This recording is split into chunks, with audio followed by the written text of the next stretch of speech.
Now, my next guest is known as the Snake Hunter. He previously appeared on our show to warn of the dangers of Australian snakes that could be lurking in your backyard. But Mark Pelley nearly became a victim himself of a tiger snake. Yes, we almost lost Mark after he got a love bite from one of the world's most venomous snakes.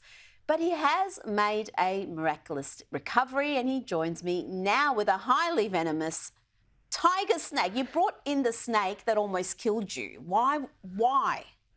I want people to see how dangerous they can be, but also they only bite you when they're picked up or harassed in some way. So if you leave snakes alone, they'll leave you alone too. Well, you can't leave them alone because your job is to go and pick them up and take them out of people's property.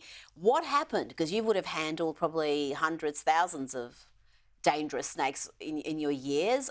How did this one get you? It's a routine call out like every other day and multiple times a day. This time, however, I had an equipment failure and the snake was quite large, very big, very fast, and it got me on my hand just here, and it really, really hurt at the time.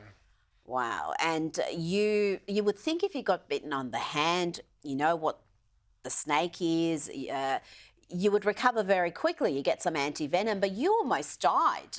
How does that happen? So most of the time, almost all the time when a snake bites you, the venom travels through your lymphatic system. Yeah. I was one of the very rare cases where the snake actually bit me on a vein on my finger, and the venom traveled straight to my circulatory system.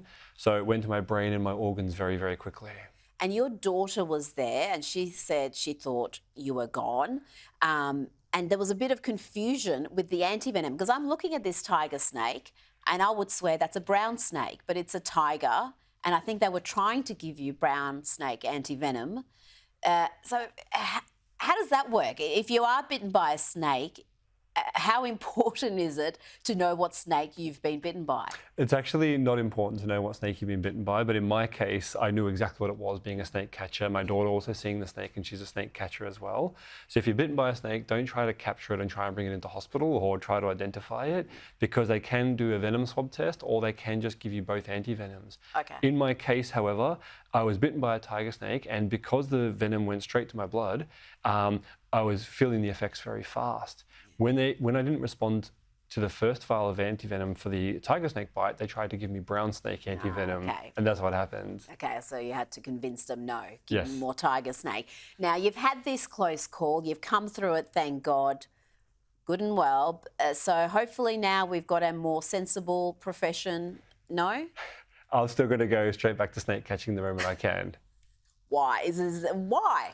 Well, I believe snakes play a very important role in the environment, and someone's got to do it. If I don't go around catching snakes, then people will try to kill them. And when I was in hospital and I thought I was actually going to die from the snake bite, my final message, where I couldn't even open my eyes to the community, was to still keep away from snakes and leave them alone and get a professional snake catcher to come out.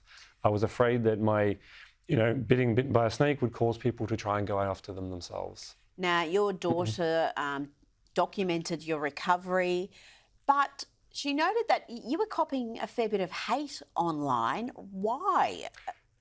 You're never criticised by those doing more than you in life. And True. I also have the saying, and Dave Chappelle said it best, when a hero stumbles, cowards rejoice. And the very few people who had something nasty to say, it's a reflection of themselves rather than me.